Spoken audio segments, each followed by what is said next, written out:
एक 19 साला नौजवान फैसलाबाद की सड़कें और तकदीर का एक ऐसा अनोखा खेल जिसने चंद ही दिनों में इसे कई राजों का अमीन बना दिया। कॉलेज की वो खूबसूरत अप्सरा जिसके पीछे भागते हुए वो किसी और ही गली में जा निकला, और सब्जी मंडी का वो सच जिसने एक मासूम लड़की का पर्दाफाश कर दिया। आखिर क्या हुआ जब किस्मत एक ही वक्त में इतनी मेहरबान हुई? चलिए सुनते हैं ज़ैन की ज़ुबानी फैसलाबाद के रुख पर लिखी गई एक सच्ची, मंचली और तजस्सुस से भरपूर दास्तान। मेरा नाम ज़ैन है, मेरी उम्र 19 साल है और मैं फैसलाबाद का रहायशी हूँ। ये इन दिनों की बात है जब मेरा जिगरी यार हारिस मुल्तान गया हुआ था। मैं काफ़ी बोर बोर रहता था। सोचा दोबारा से कॉलेज जाना शुरू करते हैं। हमारा कॉलेज सरकारी कॉलेज था, वहाँ जाओ ना जाओ एक बराबर था। सोमवार के दिन कॉलेज के लिए तैयार हुआ, 2 घंटे पहले ही कॉलेज के लिए निकल पड़ा। यह पहली दफ़ा था कि मैं कॉलेज इतनी जल्दी जा रहा था। कॉलेज पहुंचा तो पता चला कि कॉलेज तो 8 बजे लगता है और मैं सुबह 6 बजे ही पहुंच चुका था। तो सोचा क्यों ना, साथ ही वज़ीर आज़म पार्क है और सुनने को मिलता है कि वहाँ बहुत सी हूर परियाँ अपनी हाज़िरी देती हैं वॉक और वर्जिश के लिए। तो हम भी निकल के पार्क की तरफ। 5 मिनट में हम पार्क पहुंच गए, लेकिन पहला दिन पार्क का माहौल और कॉलेज यूनिफॉर्म में मैं बहुत अजीब लग रहा था। तो मैं एक साइड में जाकर एक खाली बेंच पर बैठ गया, वहां मोबाइल इस्तेमाल करते हुए। अभी 5 मिनट ही हुए थे कि 2-3 लोगों ने पूछ लिया कि आप कॉलेज छोड़कर बाहर बैठे हैं।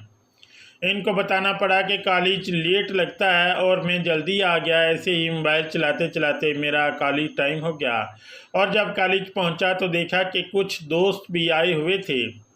आप जहां भी जाते हैं आपके दोस्त बन जाते हैं, और इन दोस्तों के साथ मिलकर पहला पीरियड पढ़ा, क्योंकि पहला पीरियड हमारी बहुत ही खूबसूरत मैडम का था। कॉलेज में इनसे ज़्यादा खूबसूरत कोई नहीं था। मैडम की उम्र तकरीबन 27 या 28 साल होगी और वो हमें फिज़िक्स पढ़ाती थी। हम में से कभी भी अगर कोई कॉलेज जाता तो मैडम का लेक्चर मिस नहीं करता था। आज भी हम बैठे हुए थे, मैडम आई तो हम सब खड़े हो गए। मैडम ने अपने हाथों से इशारा किया कि बैठ जाओ। फिर 45 मिनट का पीरियड ऐसे लगा जैसे 5 मिनट में ही ख़त्म हो गया। आखिर में मैडम ने लड़कों की तरफ देखते हुए कहा, आंखें और मुंह फाड़े बैठे ना रहा करो, कुछ पढ़ भी लिया करो। मैडम गुस्से में भी बहुत खूबसूरत लगती थी। मैडम का लेक्चर लिया तो अगला मजबूरन लेना पड़ा, क्योंकि प्रोफेसर साहब पहले ही आ चुके थे। इनके 45 मिनट गुजरे और जैसे ही बेल बजी हम सब जल्दी से बाहर निकले। हम सब कॉलेज से निकलते ही सतारा चौक पहुंच चुके थे। सतारा चौक इसे कहा जाता है जहां हर वक्त हसीनाएं मौजूद होती थीं। कुछ देर वहां रुके और फिर निकल गए दूसरे चौक की तरफ। वहां हमें पहली दफ़ा मिली एक खूबसूरत सी मासूम सी लड़की, जिसे देखते ही हम सब खो गए। वो थी तो 3 लड़कियां, एक लंबी, एक दरमियानी और एक छोटे कद की। जो लंबी थी वो सांवले से रंग की थी और इसकी उम्र तकरीबन 21 साल होगी। फिर दरमियानी लड़की, जिसे देखकर मैं मदहोश खड़ा था, इसकी उम्र 20 साल थी और वो बला की खूबसूरत लड़की थी। इसने स्माइल पास की तो मैं हैरान ही रह गया कि मुझे भी क्या इतनी खूबसूरत लड़की स्माइल पास कर सकती है, या फिर वो मेरे पागलपन पर स्माइल पास कर रही थी। खैर वो आगे निकली और मैं इनके पीछे। वो कुछ आगे जाकर वापस मुड़ी, मैं भी वापस को हो लिया। अभी वो थोड़ा ही आगे गई होगी कि फिर वापस मुड़ी और हमें अपने पीछे आता देखकर हंस पड़ी।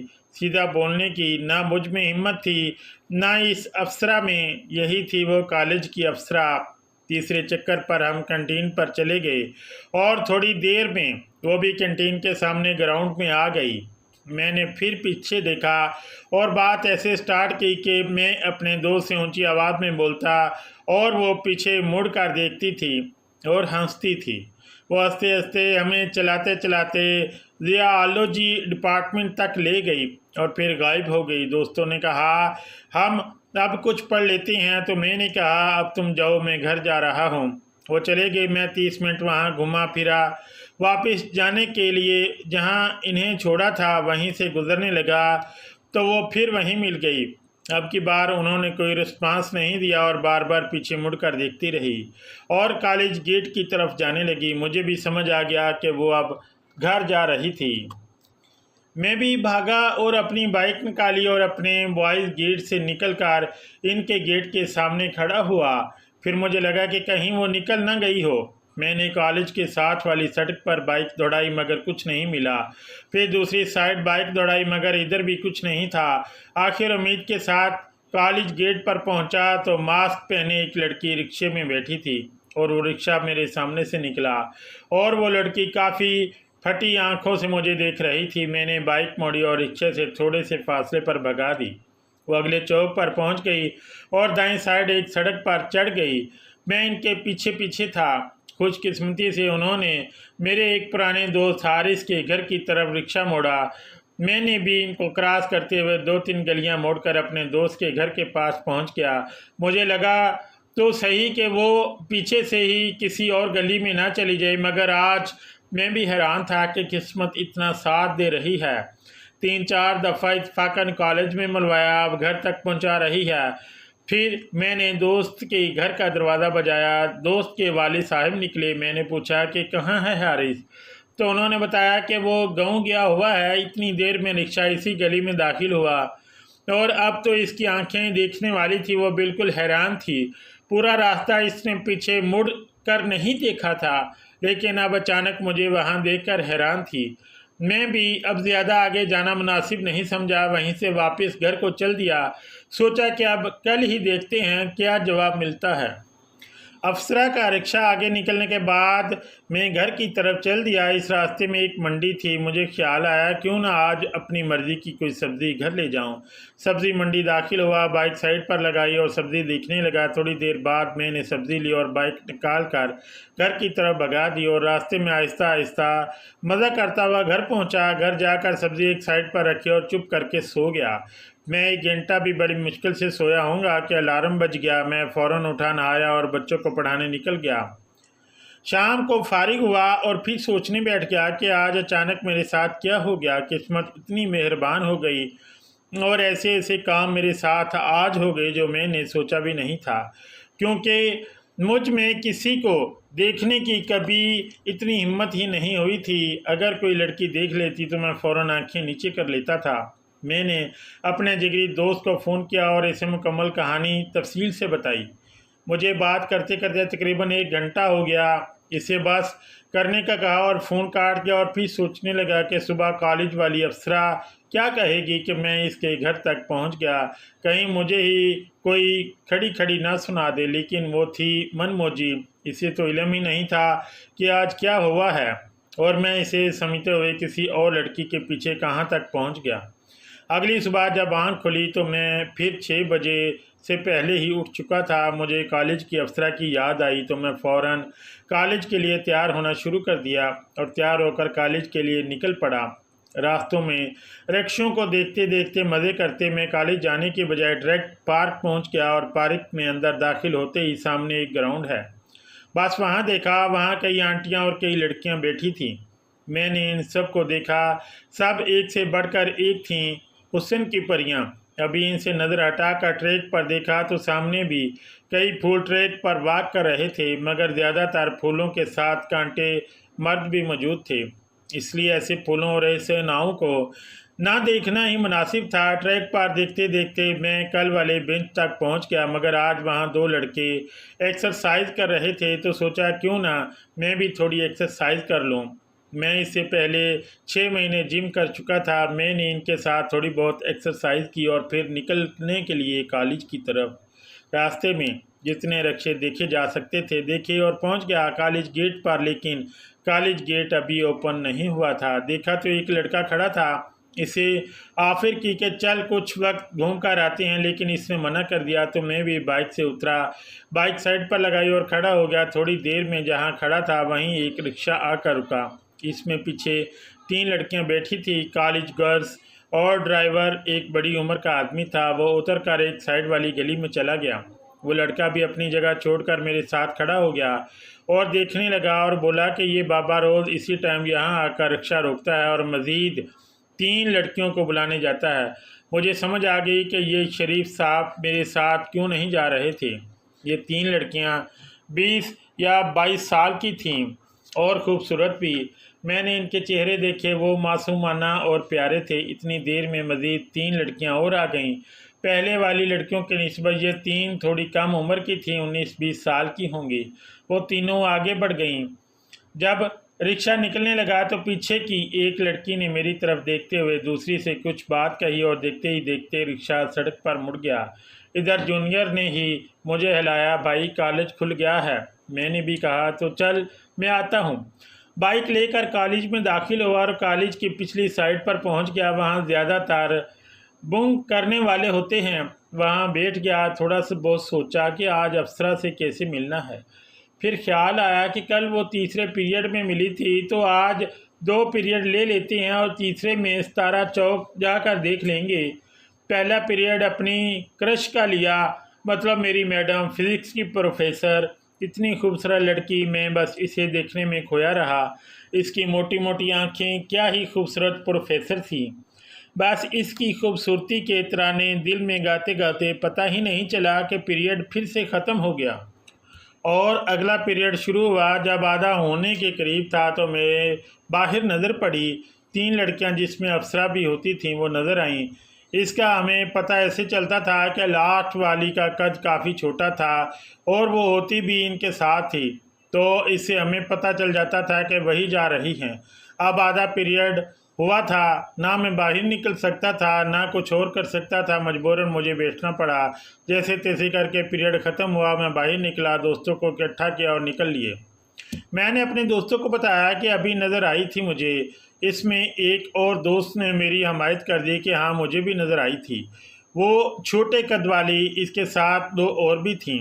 हम बातें करते करते पार्क में पहुंच गए। वहाँ हमें कुछ ना मिला। हम थोड़ी देर खड़े रहे, फिर कैंटीन की तरफ चल दिए।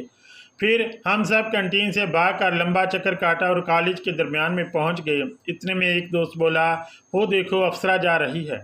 हमें सांस भी चढ़ी हुई थी।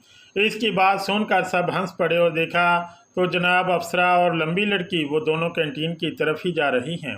फिर हम इनके पीछे हो लिए। वो कैंटीन के सामने वाले ग्राउंड में जाने लगी तो लंबी लड़की ने हमें देखा, पीछे मुड़कर और अंदर चली गई। हम भी बैठ गए इनके इंतज़ार में कि पता नहीं कब निकलती हैं वहाँ से।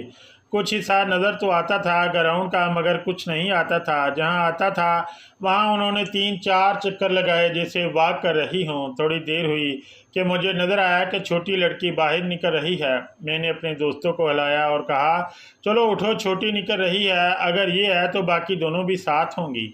हम सब खड़े ही थे। इतनी देर में वो ग्राउंड से निकली और इस मरतबा छोटी ने यकीन दिला दिया। वो ऐसे कि इसने ग्रुप चेंज किया हुआ था। मुझे इनके स्कार्फ से पता चल गया। अप्सरा का स्कार्फ ग्रीन था, मगर अब वो जिनके साथ थी इनका स्कार्फ भी रेड था और वो थी भी थोड़ी बड़ी बड़ी लड़कियां। फिर पीछे से ग्राउंड में 2 लड़कियां निकली, ग्रीन स्कार्फ वाली। मैं देखते ही समझ गया कि यही अप्सरा है और अप्सरा ने मेरी तरफ देखा। एक दफ़ा तो मेरा दिल खुशी से झूम उठा। इसकी आंखों में मेरी आंखें थी, लेकिन ये क्या, कल जिसका मैंने रिक्शे में पीछा किया था इसकी आंखें तो और थीं। ये नहीं थी, मतलब वो कोई और थी। मैंने वही सोचा और पूरा रास्ता इसने पीछे क्यों नहीं देखा और अप्सरा ने गुस्सा क्यों नहीं किया, अब कुछ बोली क्यों नहीं। पता नहीं बेचारी वो कौन थी जिसको इसकी गली तक जाकर, जाहिर बात है मैंने वैसे ही डरा दिया होगा। अच्छा दफ़ा करो, अब क्या ही किया जा सकता है सवाई अफसोस करने के। तो अफसोस करते करते हम चल पड़े अप्सरा के पीछे पीछे। अब वो अप्सरा जियोलॉजी डिपार्टमेंट में जा रही थी। जियोलॉजी डिपार्टमेंट तक अप्सरा का पीछा किया, वो पीछे देखे बगैर डिपार्टमेंट में चली गई। हम दोस्तों ने आधा घंटा कॉलेज के बाहर गुजारा, खाना वगैरह खाया और फिर आगे कॉलेज वापस। बाकी सब लेक्चर लेने चले गए।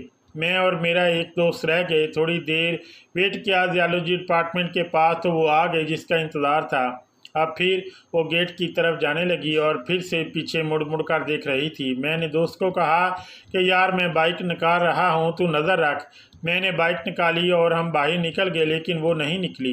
काफ़ी देर इंतज़ार किया, कुछ हसीनाएँ देखीं, मगर वो नहीं निकली। हम थक कर अंदर गए तो देखा वो गेट की तरफ नहीं दूसरी तरफ से आ रही थी। मतलब उन्होंने हमें बेवकूफ़ बनाया हुआ था। हम थे ही बेवकूफ़। फिर हम इनके पास से गुजरे और बिना देखे आगे चले गए। एक चक्कर काटा कॉलेज में और बाहर निकल गए। गर्ल्स गेट के पास एक दही बल्ले वाला खड़ा था। सोचा खाते भी हैं और देखते भी हैं। तकरीबन हमें बैठे 10 मिनट हुए होंगे कि कॉलेज से एक रिक्शा निकला जिसमें 2 लड़कियां थीं, ग्रीन स्कार्फ वाली। इन दोनों ने हंसकर एक दूसरे के हाथ पर हाथ मारा। मैंने दोस्त को कहा ये वही है, तो दोस्त ने कहा नहीं ये वो नहीं है। मैंने कहा आखिर तो इतने कॉन्फिडेंस से कैसे कह रहा है कि ये वो नहीं है। तो दोस्त ने कहा यार असल में जो लंबे वाली लड़की थी ना, वो सांवली सी लड़की, यार वो मुझे बड़ी पसंद है, इसलिए मैं इसको नहीं भूल सकता। मैंने कहा वाह भाई वाह, क्या मजनू साहब हैं, ये पहले क्यों नहीं बताया। अच्छा मजनू साहब जो भी है ना, लेकिन दरमियानी लड़की वही थी। मेरे दोस्त ने कहा दरमियानी मैंने नहीं देखी। तो मैंने कहा लंबी मैंने नहीं देखी। हम दोनों यूं ही बातें कर रहे थे कि एक लड़की कॉलेज से पैदल निकली और सामने रक्शे में बैठ गई। तो मेरा दोस्त कहने लगा ये देख यही है वो सांवली लड़की रक्शे में बैठी। तो इसकी नज़र सामने पड़ी जहां हम बैठे थे। वो काफ़ी देर हमें देखती रही। दोस्त ने भी देखा। फिर थक कर हम वहां से उठ खड़े हुए और सब्ज़ी मंडी वाले रास्ते से घर चल दिए। आज भी सोच तो हम कुछ ऐसा ही रहे थे कि सब्ज़ी मंडी में बहुत कुछ देखने को मिलेगा। सब्ज़ी मंडी पहुंचे और बाइक चलाते चलाते ही हूरें दिखने लगे। सब एक से बढ़कर एक थीं। हम काफ़ी देर वहां रुके रहे और फिर घर की तरफ चल दिए और घर पहुंचकर जाते ही सो गया। अगले दिन मैं कॉलेज पहुंच गया और आज मैं पूरे टाइम पर ही गया था। कॉलेज में भी 2-4 लेक्चर लिए और बाहर निकल आया, खाना खाया, टाइम बाहर गुजारा कुछ और फिर अकेला ही सब्ज़ी मंडी चला गया। आज एक जगह अच्छा खासा रश लगा हुआ था। आदमी औरतें सब भीड़ में शामिल थे। मैं भी देखने को बढ़ गया। वहाँ पर आटा मिल रहा था सस्ता और मैं भी वहाँ रुक गया। थोड़ी ही देर हुई थी कि मेरी नज़र एक आटे पर पड़ी। इस आंटी ने सफ़ेद कलर का ड्रेस पहना हुआ था जो कि प्रिंटेड था।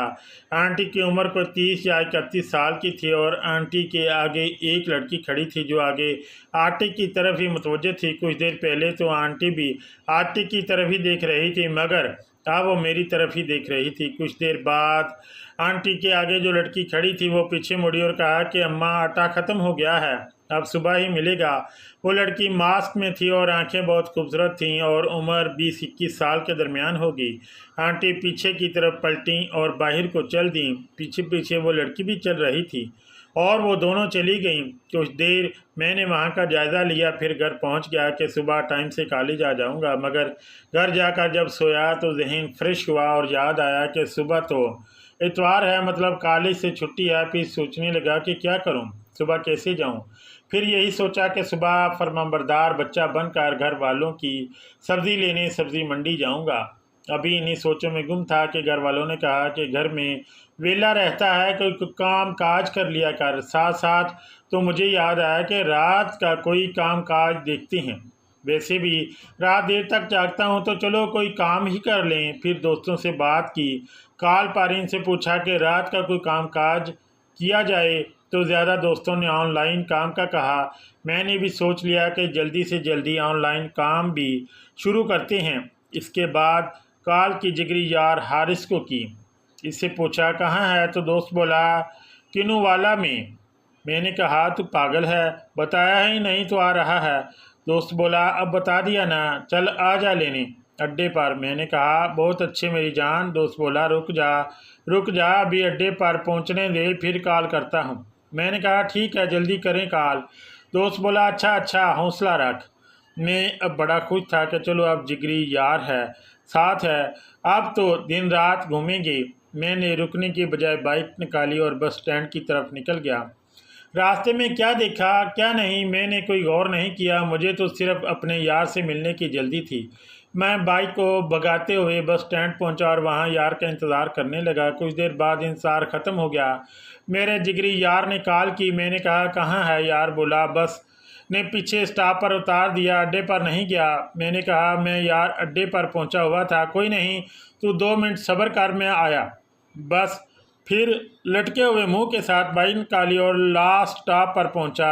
इसे देखते ही सारी परेशानियां दूर हो गई। इसे गले लगाया और तकरीबन 1-2 मिनट गले ही लगे रहे। मेरी आंखें नम हो गई थीं खुशी से। इससे कहा, यार बड़ी मुश्किल से तेरे बगैर दिन गुजरे, अब पकड़ चाबी और चला बाइक को। वो थका हुआ था मगर बोला कुछ नहीं। चुप करके चाबी पकड़ी और बाइक चलानी शुरू कर दी। इस टाइम बस हम दोनों बातें कर रहे थे। बातें करते करते इसके घर पहुंचे। मैंने भी इसको थका हुआ देखकर इसे जाने दिया, लेकिन घंटे बाद ही जब दिल न लगा तो कॉल की और वो जनाब भी बाहर निकल पड़े। हम बाज़ार का चक्कर लगाने लगे। तकरीबन 11 बज चुके थे। बाज़ार में रौनक बिल्कुल कम थी, दुकानें बंद होती जा रही थीं। बाजार का मुकम्मल चक्कर काटने के बाद रोड पर निकले और कुछ 2-4 लड़कियों को देखा और हंसते मुस्कुराते घर पहुंच गए। सुबह इतवार थी, 10 बजे उठा। घर वालों को सब्ज़ी का कहा कि सब्ज़ी मंडी से ले आता हूं। उन्होंने मना कर दिया कि इस टाइम तो बासी सब्ज़ी ही मिलती है, तो यहीं से ले दो। बुरा सा मुँह बनाया, करीब से सब्ज़ी ले ली और सोचा अब सब्ज़ी मंडी कैसे जाऊं। तो याद आया कि मेरा हजाम सब्ज़ी मंडी के करीब है। घर वालों से इजाज़त ली कि बाल कटवा कर आता हूँ और चल दिया सब्ज़ी मंडी की तरफ। रास्ते में कुछ खास नज़र नहीं आया। सब्ज़ी मंडी पहुंचा ही था कि आटे की तरफ कल से भी ज़्यादा रश था। अब मैं इस रश में आंटी को ढूंढने लग गया। वो आंटी तो नज़र ना आई मगर इसकी बेटी यहीं थी। वो सबसे आगे थी। इसने आज भी मास्क और बुर्का पहना हुआ था। मैं इसको इग्नोर करके आंटी को ढूंढने लग गया। इस लड़की पर फिर से नज़र पड़ी तो मैं देखता रह गया कि एक बंदा इनके साथ खड़ा था और इससे मोहब्बत भरी बातें कर रहा था। मेरे जहन में ख्याल आया। मैंने सोचा मोबाइल निकाल कर फ़ोटो बनाते हैं। मैंने मोबाइल निकाला और कैमरा सेट करने में मसरूफ़ था कि अचानक ऊपर देखा तो वो लड़की मुझे ही देख रही थी। मैंने जल्दी से मोबाइल पीछे हटाया और जेब में डाल लिया। इस लड़की को आटा मिला और वो जाने लगी तो मुझे आइडिया आ गया कि आंटी के बारे में पूछने का। वो आटा निकाल कर अकेली लेकर जा रही थी। मैं इसके साथ साथ चलने लगा और इसने मेरी तरफ देखा और चुप करके आगे चल पड़ी। मैं पीछे गया, बाइक निकाली और एक ज़रूरी साथ साथ बाइक चलाने लगा। मैंने इसके आगे बाइक रोकी और कहा, मुझे बात करनी है। तो इसने कहा, आगे वाली गली में मुड़ जाओ, मैं वहाँ आती हूँ। मैंने बाइक निकाली और अगली अगली मैं गली में चला गया। वो थोड़ी आराम से आई और आटा मेरे पीछे रखकर चुप करके बैठ गई।